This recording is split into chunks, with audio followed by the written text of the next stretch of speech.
Dr. Hariom, an IAS officer par excellence, about to complete 25 years in Indian Administrative Services, a poet, a singer, a music composer, writer, author. You carry so many feathers in your hat with so much of ease. What is the reason behind it? कैसे कर लेते हैं? आप कह सकती हैं कि जो परवरिश हुई, जो तालीम हुई, जिन लोगों के बीच में रहा, जिस तरह से एक शख्सियत बनती है, एक इंसान बड़ा होता है, उसके टेस्ट, उसकी हॉबीज, उसके इंटरेस्ट डेवलप होते हैं। तो मुझे वो मौके मिले, क्रिएटिव चीज़ों में मेरा मन ज़्यादा लगता था। पढ़ाई लिखाई के साथ सेंसिटिविटीज़ और सेंसिबिलिटीज़ मुझे अट्रैक्ट करती थी। तो जो फाइन आर्ट्स है उसने मुझे खींचा। तो सर्विस में आना तो एक लक था, एक सपना था, पेरेंट्स की भी इच्छा थी कि आईएएस बनूं। आईएएस होना एक बड़ा चैलेंज। यूपी बिहार में खास करके बहुत गर्व की बात है कि घर का बच्चा आईएएस हो। बिल्कुल ठीक बात है वो, लेकिन उस समय पता तो रहता नहीं था कि आप होंगे या नहीं होंगे, बट पढ़ने में अच्छे थे हम। शुरू से पढ़ाई अच्छी थी, टीचर्स पसंद करते थे हमें। तो एक सपना, बड़ा सपना था हमारे सामने, और वो सपना जो है वो बड़ों के आशीर्वाद से और ईश्वर की कृपा से आप कहिए कि पूरा हुआ। आईएएस हुआ, और आईएएस होने से एक फ़ायदा ये हुआ कि आपका जो आउटलुक है, आपका विज़न है, आपकी जो ज़िंदगी का जो दायरा है वो बहुत बड़ा हो जाता है। ऑल इंडिया सर्विसेज इसीलिए कहते हैं। हम ज़रूर काम करते हैं यूपी में, लेकिन जब हम सर्विस में आए तो हमको पूरे हिंदुस्तान को समझने के लिए मौका मिला। हम घूमे पूरे देश में, ये समझ में आया कि देश क्या है। और फिर जब हम काम भी करते हैं तो हमारे जो असाइनमेंट्स हैं, हमारे जो पोस्टिंग्स जिसको आप कहते हैं, वो बदलती रहती है, आपको ले जाती है। तो सब जगह ले जाती है। हर तरह के तजर्बे आज एजुकेशन में है, कल्चर में है, परसों एग्रीकल्चर में है, सोशल उसमें सेक्टर में है, इंफ्रास्ट्रक्चर में है। तो ये तो सर्विस की बात हुई, इसने मुझे एनरिच किया। और स्टूडेंट था मैं लिटरेचर का, अदब का। आपने डॉक्टरेट की हुई है, पीएचडी हिंदी लिटरेचर में की हुई है। तो शुरू से जो लिटरेचर की तरफ एक रुझान, कुछ कंपल्सिव रीडिंग्स भी थी, कुछ आउट ऑफ इंटरेस्ट भी था। तो उसमें मैंने साहित्य पढ़ा, हिंदी, अंग्रेजी, हर तरह की जो चीज़ें, किताब। तो एक ज़हनियत आपकी वैसी बनती है, मन वैसा बनता है। और फिर रही सही कसर जो है, ये जो अपनी म्यूज़िक है, इसने पूरी कर दी। बाद में जब मुझे मौका मिला तो पहले शौकिया गाता था, फिर बहुत उसमें डूबता चला गया, नई नई चीज़ें बनाने लगा। प्रोफेशनल सिंगिंग तो कुल मिला के मतलब जो ज़िंदगी गुजरी है, आप कह सकते हैं कि जिस तरह से अब तक हयात गुजरी है, उसी का एक ये परिणाम है कि मैं इन सब चीज़ों में जो है वो महारत तो नहीं, मुब्तला हूँ, मतलब मैं इसमें मैं लगा हुआ हूँ। सुकून मिलता है, कह सकते हैं। कहीं ना कहीं आपने हर कोई उस मिथ को तोड़ा है, चाहे अगर हम परवरिश की बात करें, पढ़ाई की बात करें, म्यूज़िक की बात करें। म्यूज़िक में आपने कोई फॉर्मल ट्रेनिंग नहीं की, आपने खुद से ही म्यूज़िक को जाना, समझा, सीखा, इम्प्रोवाइज़ किया। पढ़ाई भी आपने सरकारी स्कूल से लेके जेएनयू तक का जो सफ़र रहा है वो बहुत ही इंटरेस्टिंग रहा है। लोग इतने बड़े ख्वाब देखते नहीं, और देखते हैं तो शायद बहुत लोग पूरा नहीं कर पाते, बट आपने अपनी ज़िंदगी में हर उस चैलेंज को एक हथियार बना के सक्सेस की तरह उसको अचीव किया है। वो कहिए कि लकी रहा मैं। मैं उस मामले में मानूंगा कि लकी रहा। नहीं तो जहाँ से मैं निकला, गांव से, अमेठी ज़िले का एक छोटा सा गांव है कटारी, वहाँ पे 12वीं तक की पढ़ाई वहाँ रहते हुए, आसपास जो गवर्नमेंट स्कूल्स थे, जिसको आप प्राइमरी पाठशाला बोलते हैं सरकारी, उसमें वहाँ 5वीं तक की पढ़ाई, फिर गांव के एक स्कूल में 8वीं तक की पढ़ाई, फिर थोड़ा सा दूर साइकिल चला के जाते थे हम लोग 12वीं तक की पढ़ाई। तो वहाँ तक के बच्चे बहुत लंबी दूरी तक जाने की नहीं सोचते हैं, खासतौर से पढ़ाई लिखाई के मामले में। आजकल का जो माहौल है, तो लोग चाहते नहीं कि सरकारी स्कूलों में पढ़ें, हालांकि तमाम स्कूल्स अच्छे भी हैं, लेकिन चूंकि पेइंग कैपेसिटी लोगों की आई है, लोगों को लगता है कि और एक रुझान है प्राइवेट स्कूल की तरफ। लेकिन सिर्फ किसी खास स्कूल में पढ़ लेना या कुछ खास सब्जेक्ट्स ले लेना, एजुकेशन तो ये है कि आप सीखते क्या हैं, कैसे आपका जो दिमाग है वो कैसे बनता है। और वो सिर्फ एक नौकरी पा लेना या एक अच्छे नंबरों से कोई कोर्स क्लियर कर लेना। वो तो हमारी कोशिश शुरू में शायद ऐसी थी कि सीखना है, नई नई चीज़ें सीखनी है और कभी अपने दिमाग को बंद नहीं करना। ह्यूमैनिटीज़ में होने का फ़ायदा ये भी था कि हर तरह के सब्जेक्ट्स पढ़ते थे और लिटरेचर भी पढ़ लेते थे। आउट ऑफ सिलेबस कोर्स किताबें पढ़ने के लिए भी टाइम था या मन निकाल लेते थे, मन लगता था। तो वो एक रास्ता जो है वो ये भी पता नहीं था कि 12वीं के बाद जाएंगे कहाँ। तो ये था कि इलाहाबाद यूनिवर्सिटी जाएंगे और ज़्यादातर बच्चे जो है जो उस इलाके से निकलते हैं उनके लिए एक यूनिवर्सिटी है इलाहाबाद यूनिवर्सिटी, ऑक्सफोर्ड कहा जाता है, ऑक्सफोर्ड ऑफ द ईस्ट।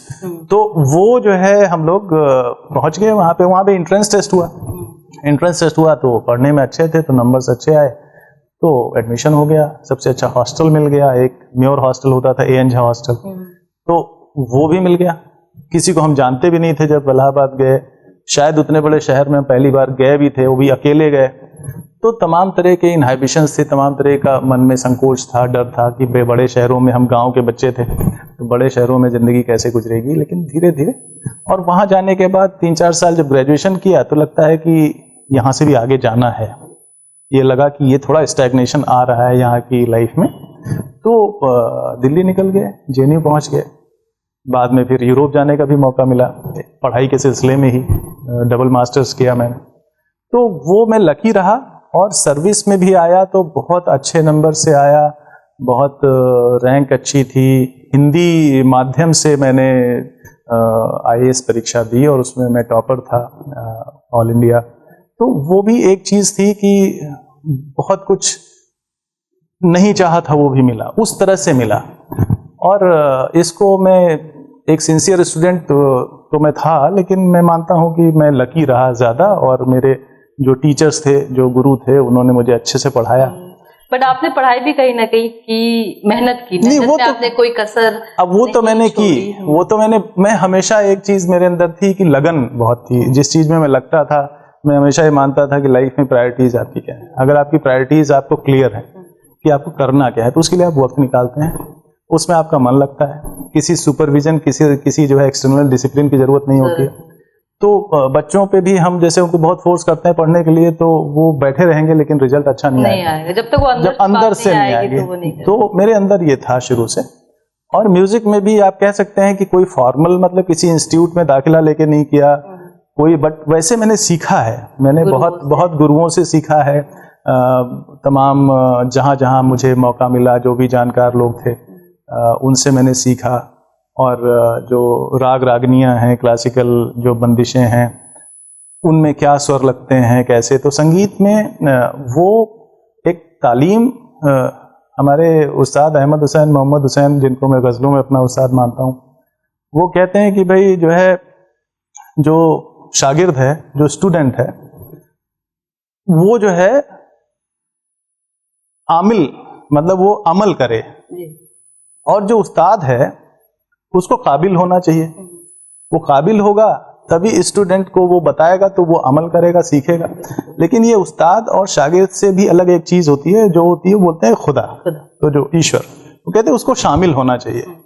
तो ये तीनों जब मिलते हैं तब जाके एक आर्टिस्ट पैदा होता है। बहुत अच्छी बात की, जब हम खुदा को अपनी किसी भी चीज में शामिल कर लेते हैं तो तो कहते हैं कि भाई तब उसका असर आता है। तो अदरवाइज स्टूडेंट टीचर तो भाई कोशिश करते हैं, हर टीचर चाहता है सिखाए, स्टूडेंट चाहता है सीखे, लेकिन स्टूडेंट को पूरी तरह से उस पर अमल करना होगा जो भी उसका उस्ताद बताता है। और उस्ताद योग्य हो, वो आपको अच्छी चीजें बताए, अच्छे रास्ते पे ले जाए, और फिर ऊपर वाले की बहुत सही कहा। वो कहता है ना कि बच्चा क्लास में फर्स्ट आ रहा है तो फर्स्ट सिर्फ बच्चे की मेहनत नहीं है, मम्मी पापा की भी मेहनत है, टीचर्स की भी मेहनत है, भगवान का संयोग है, उसमें लक है, हर तरह की चीजें हैं। वो सब चीज हो जाती है। गजलों की हम बात कर रहे थे, इसी नोट पे आपका एक प्यारा सा गजल हो जाए जो आपके दिल के बेहद करीब है। ये तो मेरी तो गजलें जो है वो कुछ लोगों को बहुत पसंद है, कुछ मुझे बहुत पसंद है, तो मैं वो सुनाता हूँ आपको।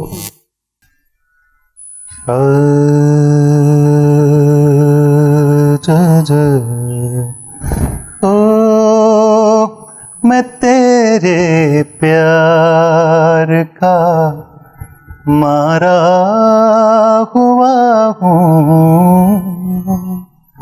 सिकंदर हूँ मगर हारा हुआ हूँ, सिकंदर हूँ मगर हारा हुआ हूँ, मैं तेरे प्यार का मारा हुआ हूँ।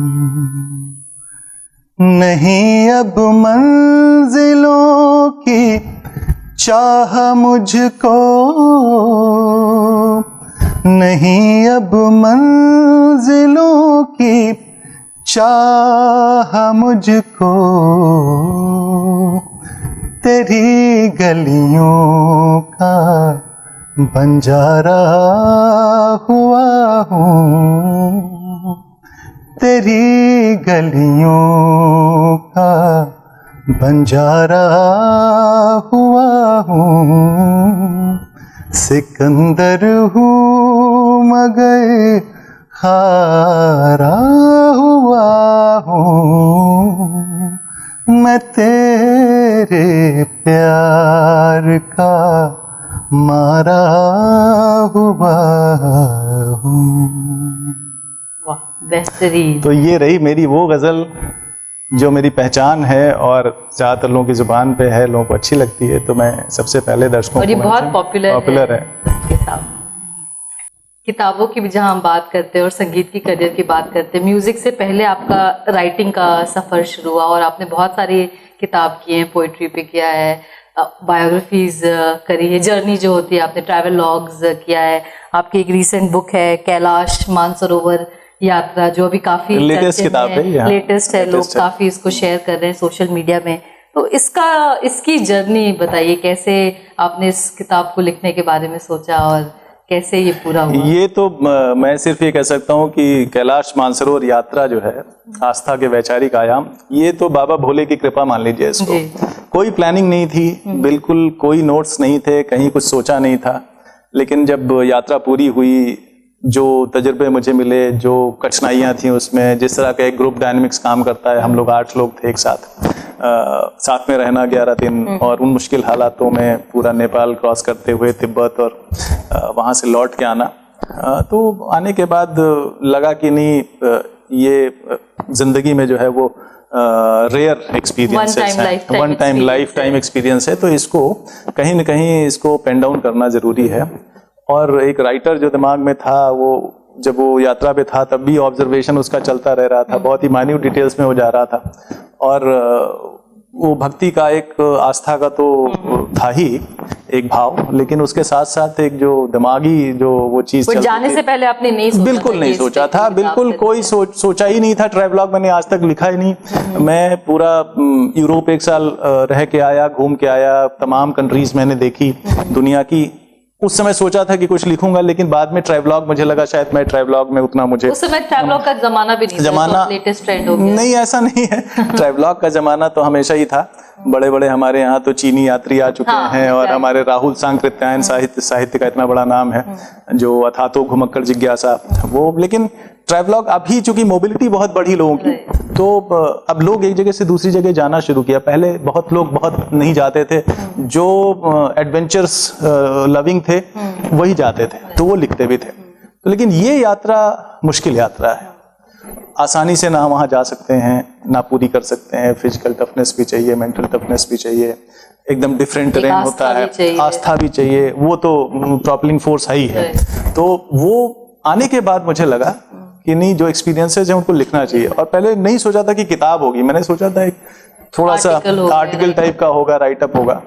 बट जब लिखने लगे तो इतना इंटरेस्ट उसमें आने लगा, तो मुझे लगा यादें वापस आ गई, और लोग पढ़ के लगता है कि हम उनको अपने साथ ले जा रहे हैं, इतना लाइवली उनको लगता है। तो वो शायद इसलिए कि बहुत ही कीनली और बहुत ही मतलब इंटीमेटली चीजों को समझा गया है और लिखा गया है। ट्रैवलॉग की वो एक खूबसूरती आपको वो उस जगह पहुंचा देता है वो बहुत। और चूंकि 8 लोग और साथ थे, तो इसमें कल्पना की कोई गुंजाइश नहीं है, मतलब क्योंकि वो भी इसको पढ़ रहे हैं, वो जो 8 लोग हैं वो भी देख रहे हैं, उन्होंने भी देखा है कि यात्रा कैसी थी। तो इसमें कहीं कोई गुंजाइश जो है वो किसी तरह की इमेजिनेशन की नहीं है। सब कुछ जो घटा है उसको एक जो राइटर्स पर्सपेक्टिव है उस नजरिए से उसको रखा गया, बस इतना ही। आपने और एक किताब लिखी थी, अमेरिका मेरी जान। हाँ, उसमें तो अमेरिका मेरी जान कहानियों की एक किताब है हमारी, जिसमें 10 कहानियां थी। वो किताब जो है वो 2009 में पब्लिश हुई थी। उसके बाद एक और कहानियों की किताब है, तितलियों का शोर। तो कहानियों की भी मेरी 2 किताबें हैं, गजलों की 3 किताबें हैं, एक कपास के अगले मौसम में जो मेरी पोइट्री की किताब है। तो कुल मिला के अभी ये 7वीं किताब है। अच्छा, तो ये 7 किताबें मेरी आ चुकी हैं। और ये 10 साल का स्पैन होगा? लगभग 10 साल का स्पैन है। 15 साल मान सकते हैं। तो पोइट्री से आपका बहुत लगाव है। कोई एक अच्छी सी पोइट्री हो जाए आपके किताबों से या आपके जो ज़हन तो में है? मेरी गजलें यहाँ बहुत लोग सुनते हैं, तो मैं एक कविता जो है, जो फ्री वर्स पोइट्री होती है, मैं जो कविताएं बहुत लिखता हूँ, और मेरी एक किताब है कपास के अगले मौसम में। तो कपास के अगले मौसम से एक कविता सुनाना चाहता हूँ। मैं एक कविता आपको सुनाना चाहता हूँ, मैं फिर लौटूंगा। बहुत छोटी सी कविता है, और कहीं न कहीं जो इंसान की अपनी जिंदगी है, जो उसका अपना एग्जिस्टेंस है, वो डिफाइन होती है इस कविता से। मैं अपने बारे में सोचता हूँ कि मैं किस तरह की जिंदगी जीना चाहता हूँ, और अगर मैं लौटता हूँ इस सृष्टि में तो मैं कैसे लौटना चाहूँगा। मैं फिर लौटूंगा विराट पहाड़ों की तलहटी में बिछी बर्फ बनकर। मैं फिर लौटूंगा विराट पहाड़ों की तलहटी में बिछी बर्फ बनकर। बहूंगा नदियों में लहरों का ताप बन। छिप जाऊंगा घने जंगलों में किसी खरगोश की तरह। मैं फिर लौटूंगा डायनासोरों की पीठ पर बैठ, इस विशाल धरती को नापने आकाश की छाती पर छाई हुई राख बन। मैं फिर से आरंभ करूंगा सृष्टि का कारोबार। मैं नहीं हूं स्मृति का एक बासी टुकड़ा। मैं नहीं हूं स्मृति का एक बासी टुकड़ा, या फिर किसी जिंदगी का सीला हुआ कोई सिरा। मैं धूप के बगुलों सा उड़ तुम्हारी छांव भरी आंखों में उतरूंगा। मैं धूप के बगुलों सा उड़ तुम्हारी छांव भरी आंखों में उतरूंगा। मैं फिर लौटूंगा, जलूंगा, खिलूंगा तुम्हारी बुझी हुई बंजर दुनिया में। मैं बीता हुआ समय नहीं हूं। बहुत उम्दा। मैं नहीं हूँ स्मृति का एक बाकी टुकड़ा। मैं नहीं हूँ स्मृति का एक बासी टुकड़ा। हम सब फिर से लग रहा है एक मुश्किल दौर से गुजर रहे हैं। हालांकि हमारी कंट्री इन्वॉल्व नहीं है, बट यूक्रेन में जो भी कुछ हो रहा है कहीं ना कहीं इमोशनली, मेंटली हम सबको आहत कर रहा है, और वॉर और पीस का जो एक वो है। तो एज अ राइटर आप कैसे रिफ्लेक्ट करते हैं? आपने पहले भी विश्व युद्ध हुए हैं, और उस वक्त का जो माहौल था, जो मंजर था, फिर हमें देखने को मिल रहा है। तो एज अ राइटर आप ने कभी कुछ लिखा है, कोई कविता जो इस सिचुएशन के बारे में कुछ कह सकती है या बता सकती है, वो हमें सुनाए। डेवलपमेंट का जो रास्ता हमने चुना है, और जिसको हम राष्ट्र कहते हैं, और ये मानते हैं कि हमारा राष्ट्र जो है वो बाकी दूसरों के राष्ट्र से अच्छा है, या सबसे ऊपर है, या हमारी जो संस्कृति है, वो हमारा जो इतिहास है, हम सबसे अच्छे हैं, हम सुप्रीम रेस हैं। ये दौड़ जो है वो आपको कहीं न कहीं एक्सपेंशनिज्म की तरफ ले जाती है, कहीं न कहीं दूसरों को छोटा बताती है, कहीं न कहीं हेट्रेड को डेवलप करती है, और जो वायलेंस है ना, वो हेट्रेड का एक्सट्रीम है। तो वायलेंस पहले दिमाग में आता है, फिर वो बाहर आता है, और जब वो बाहर चला जाता है तो तमाम और लोगों के दिमाग में हेट्रेड पैदा करता है, रिटेलिएशन की भावना लाता है। अभी जैसे सिविलियंस खड़े हैं गन लेके, हाँ, कि हमें अपनी कंट्री बचानी है, तो वो कहीं न कहीं दोनों तरफ मर रहे हैं लोग। लॉस तो सबका है, ह्यूमन लाइफ्स जा रही हैं, घर बर्बाद हो रहे, घर के अंदर बच्चे देखिए आप बच्चे देखिए, तो जो छोटे छोटे बच्चे हैं उन्होंने कभी सोचा नहीं कि ऐसा होगा, ये दुनिया उनको मिलने वाली है। तो हम सभी जो लेखक हैं या जो चिंतक हैं, जो सोचते हैं, हम कभी ये नहीं सोचते कि दुनिया में वायलेंस हो, हेट्रेड हो। हम चाहते हैं प्यार मोहब्बत हो, भाईचारा हो। और हिंदुस्तान हमारा जो देश है, उसने तो हमेशा जो है वो कहा है कि भाई विश्व बंधुत्व की भावना होनी चाहिए, दुनिया एक परिवार होना चाहिए, शांति के साथ रहना चाहिए। वासुदेव। लेकिन लेकिन कहीं कहीं लगता है कि जो जिंदगी हम देख रहे हैं अपने चारों तरफ उसमें ये सब चीजें जो है वो मुमकिन नहीं हो पा रही हैं। तो बहुत पहले पता नहीं क्या मेरा मन था, एक मैंने कविता लिखी थी जंगल कथा।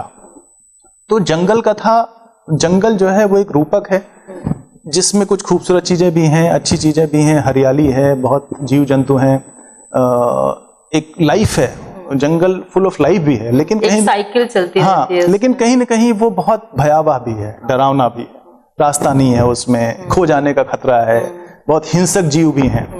तो वो उसमें युद्धों का ख्याल मेरे जहन में आया था, मेरे दिमाग में आया था। तो एक वो जो जंगल कथा है उसका एक टुकड़ा है उस कविता का, वो मैं सभी दर्शकों को सुनाना चाहता हूँ, शायद वो आज के कॉन्टेक्स्ट में बहुत रेलेवेंट है। हमारे समय के ये नीले जंगल जिनमें समाया है अवांतर कथाओं का संजाल, अब नहीं दिखते उतने खौफनाक जितने दिखते हैं बारूद से वीरान हुए देश। नहीं दिखते उतने उदास भी जितने दिखते हैं अपनी जमीन से बेदखल हो चुके शरणार्थियों के शिविर। ये जंगल नहीं दिखते उतने खुश भी जितना खुश दिखता है 21वीं सदी का सिकंदर। चांद से खेलता दुनिया भर के राष्ट्राध्यक्षों के बीच सबसे ऊंची कुर्सी पर बैठ शान से हिलाता अपना खूनी हाथ। हमारे समय के ये जंगल दिखते हैं बामियान बुद्ध की मूर्तियों की तरह। एक समय आपको याद होगा कि तालिबान ने अफगानिस्तान में बुद्धा की जो मूर्तियां थी उन पे बम ब्लास्ट किया था, उनको तोड़ दिया था। उसी कॉन्टेक्स्ट, वो बहुत पुरानी बात है लेकिन आज भी लगता है वो कॉन्टेक्स्ट बदला नहीं है। बिल्कुल बिल्कुल। हमारे समय के ये जंगल दिखते हैं बामियान बुद्ध की मूर्तियों की तरह, खंडित किंतु शांत, या उन शहरों की तरह पुनर्निर्मित जिनके ध्वंस से पहले गाया गया हो कोई राष्ट्रगीत। विकास और विस्तार की इस शौर्य यात्रा में जंगल बचे ना बचें, बचेंगी अवश्य ही खौफ, खुशी, ध्वंस, शांति, प्रेम और पतन की अवांतर कथाएं, जिनसे फिर निकलेगी संघर्षों की एक नई कथा, फूटेगी हरी नन्ही एक कोपल। तो ये जो ध्वंस का सिलसिला चलता रहता है, लेकिन एक जो लेखक है, एक कवि है, उसके मन में जो नया सृजन है, नई सृष्टि है, आखिर में ये लिखते हैं ना कि संघर्षों की एक नई कथा फिर से निकलेगी और एक नन्ही कोपल जो है वो हरी कोपल फिर से आएगी। तो हमारा सपना तो वही है। म्यूजिक इंडस्ट्री की जहाँ तक हम बात करते हैं, बहुत बड़ी इंडस्ट्री है, बहुत सारे कलाकार हैं, और हमारी जो नाइटिंगेल ऑफ इंडिया थी वो चली गई, बपीदा चले गए, तो एक वैक्यूम सा आ गया है। नए सितारे आएंगे बट इनकी जगह कोई नहीं ले सकता है। आपने भी ट्रिब्यूट दिया लता जी को, तो एक कोई अच्छा सा गाना हो जाए हमारे दर्शकों के लिए। लता मंगेशकर जी का जाना तो बहुत सबको खला, और बट एक बहुत जिसको कहते हैं कि मीनिंगफुल जिंदगी जी के वो गई, और जो सिंगर्स हैं, म्यूजिशियंस हैं, जो आर्टिस्ट हैं, उनके लिए वो सरस्वती का दूसरा रूप ही थी। जिस तरह की आवाज़ थी उनकी, जिस तरह सुर था उनके अंदर, एक लेगेसी उन्होंने छोड़ी, लेगेसी एक छोड़ी है जो वो फॉलो करेगी, और एक लाइफ स्पैन होता है सबका, लेकिन वो जिंदगी उन्होंने जिस तरह से बिताई, पूरी तरह से संगीत को समर्पित। और हम जैसे लाखों करोड़ों लोग उनके चाहने वाले, जो उनकी इस लेगेसी से जुड़ के अपने आप को कहीं न कहीं लकी समझते हैं, फॉर्चुनेट समझते हैं। तो लता जी जिस दिन नहीं रही थी, तो मैंने उनको उन्हीं का एक गीत जो है डेडिकेट किया था, तो मैं गुनगुनाना चाहता हूँ उसको। रुके रुके से कदम, रुक के बार बार चले, रुके रुके से कदम, रुक के बार बार चले,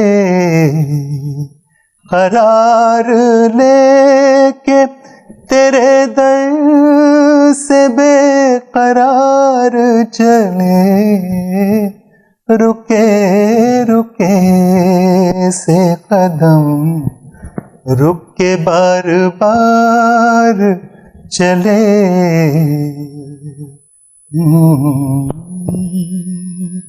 सुबह न आई, कई बार नींद से जागे, सुबह न आई, कई बार नींद से जागे, थी एक रात की ये जिंदगी, गुजार चले, थी एक रात की ये जिंदगी, गुजार चले, करार लेके तेरे दर से बेकरार चले, रुके रुके से कदम, रुक के बार बार चले। ब्यूटीफुल, बहुत ही उम्दा। Thank you so much. Coming back to your core profession, your job, आपने आईएएस सर्विसेज को ही उतनी ही प्रायोरिटी दी है जितना आपने अपनी क्रिएटिविटी को दी है। तो 10 से 11 ज़िले में आप एज ए डीएम काम किए हैं, बहुत ही मुश्किल दौर से भी गुजरे हैं, बहुत सारे चैलेंजेस होंगे, और एंड आई थिंक जब आप प्रिपरेशन भी कर रहे होंगे आईएएस सर्विसेज की तो आसान नहीं होगा, बन जाने के बाद लगता है अच्छा बन गया, बट उस समय भी बहुत मुश्किल दौर होगा। और जो युवा हैं जो इस सर्विसेज में जाना चाहते हैं, कहीं ना कहीं बहुत लोगों को चैलेंजेस पता नहीं होता है, उनको लगता है कि बस खाली एग्जाम ही तो देना है, 3 साल 4 साल 5 साल प्रिपेयर करते नहीं हो पाता है तो हताश हो जाते हैं। तो आप युवा जो जाना चाहता है इस सर्विस में, उसको आप क्या टिप्स देना चाहेंगे, क्या बताना चाहेंगे, क्या चीज़ें उसको करनी चाहिए, किस तरह की ये सर्विस है, कैसे अपने आप को वो प्रिपेयर करे आने वाले चैलेंजेस के लिए? देखिए, सर्विस में तो मैं लकी रहा कि एक लंबा दौर मेरा जो है वो फील्ड में गुजरा। 11 ज़िलों में मुझे जिलाधिकारी के तौर पे काम करने का मौका मिला। शासन में भी मैं कई महकमों में, PWD, agriculture, cooperative, home department, culture,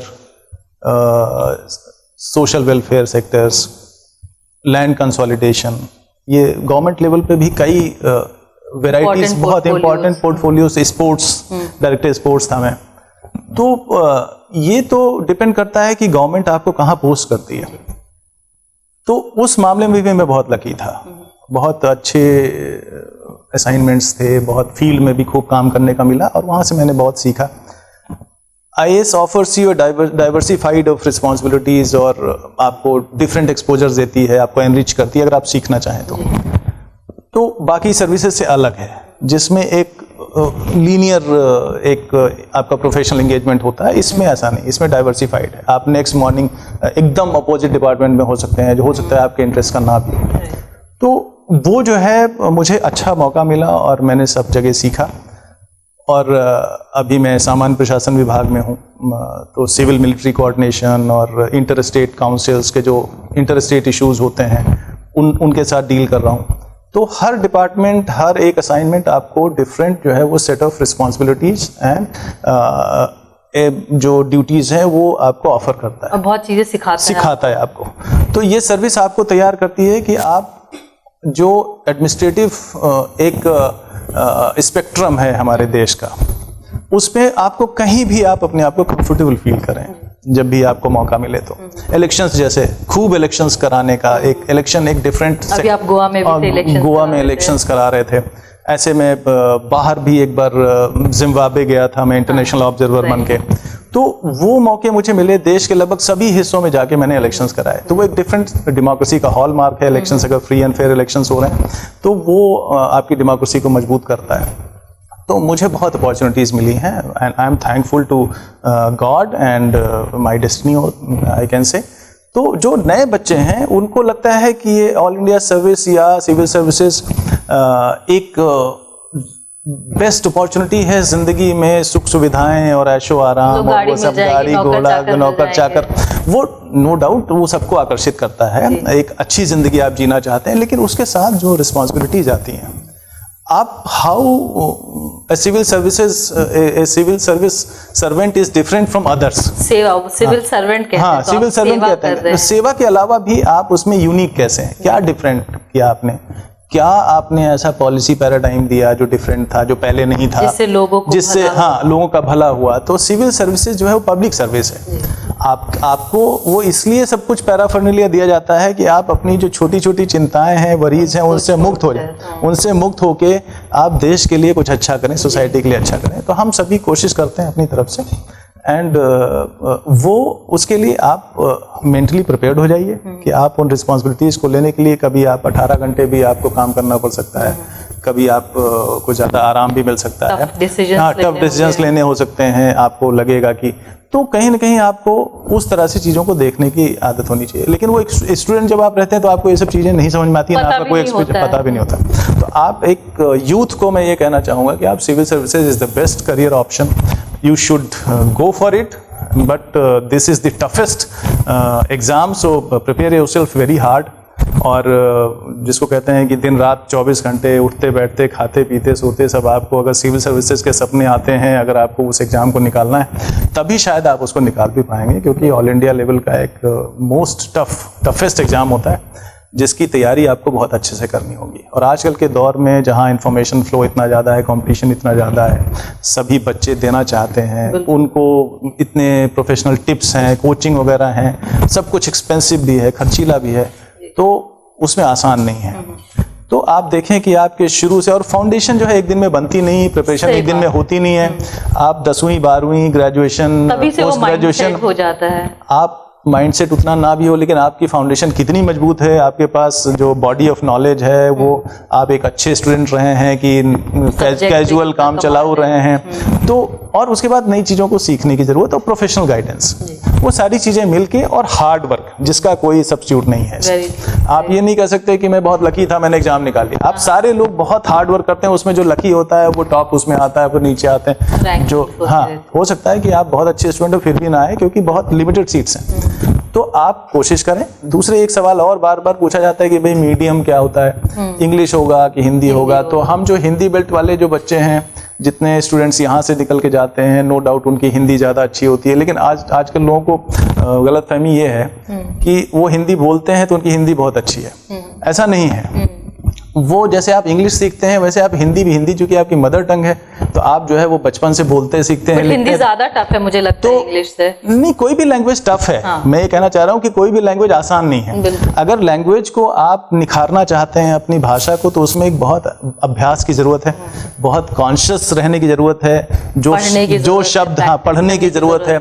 जो शब्द आप बोलते हैं उन शब्दों का मतलब क्या है। तमाम लोग जो है ऐसे शब्द बोलते हैं जिनका अर्थ उन्हें नहीं पता। तमाम लोग ऐसे शब्द बोलते हैं जिसका उच्चारण उन्हें नहीं पता। शब्द प्रयोग करते हैं आप। तो ये सारी चीजें जब आप किसी एग्जाम में जाते हैं और इतने बड़े एग्जाम में जाते हैं, तो आप कैसे लिखते हैं, क्या आपकी वाक्य संरचना होती है, क्या आप पैराग्राफ कैसे बनाते हैं, कौन सी बात को कैसे कहते हैं, कितने प्रिसाइज हैं अपनी बात कहने में, संक्षिप्त और सटीक जिसको कहते हैं हिंदी में।